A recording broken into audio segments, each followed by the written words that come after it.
শীতের দিনে মা দেখো কড়াইতে গুড় জাল দিচ্ছে। এটা কিন্তু আখের গুড়, খেজুর গুড় নয়। আর খুব ভালো করে গুড়টাকে জাল দিয়ে নিচ্ছে। কি বানাবে বলো তো মা? কি হতে পারে? পিঠে নয় কিন্তু। কি বানাবে জানো মা? এই দেখো, এক হাঁড়ি খই, একদম পরিষ্কার পরিচ্ছন্ন করে রাখা খই। মা বানাবে গুড়ের মুড়কি। এক হাতা করে গুড় এর মধ্যে মা অ্যাড করবে আর নাড়িয়ে নেবে। নিয়ে এটা একটা গুড়ের মুড়কি তৈরি হবে। একবারে কিন্তু সব খইটা দেয় না, সব গুড়টা দেয় না, সরি ভুল বললাম। সব গুড়টা দেবে না, এক হাতা দু হাতা করে দেবে, নাড়িয়ে নেবে, আবার এক হাতা দু হাতা করে দেবে। আর এই গুড়টার মধ্যে মা অল্প একটু কর্পূর অ্যাড করেছে। এটা একটা সুন্দর ফ্লেভার আসে, খুব সুন্দর গন্ধ আসে কর্পূর দিলে।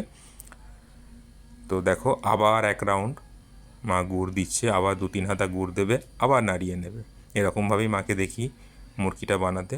খেতে কিন্তু খুব সুন্দর হয়। ঘরের তৈরি মুরগি তো, একদম বেছে পরিষ্কার করে খইটাকে সুন্দর গুড় জাল দিয়ে, এরকম আবার একটুখানি কর্পূর অ্যাড করছে মা। আর একটুখানি ময়দা গুঁড়ি দিয়ে দিল, যাতে প্রত্যেকটা মুরগি আর দানাগুলো আলাদা আলাদা থাকে। এটা একটু গরম আছে বলে এরকম দেখাচ্ছে।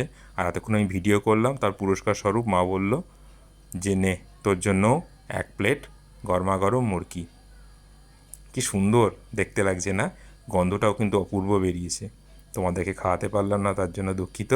ভালো লাগলে ভিডিওটা লাইক করো, সাবস্ক্রাইব করো চ্যানেলটাকে। Thank you so much.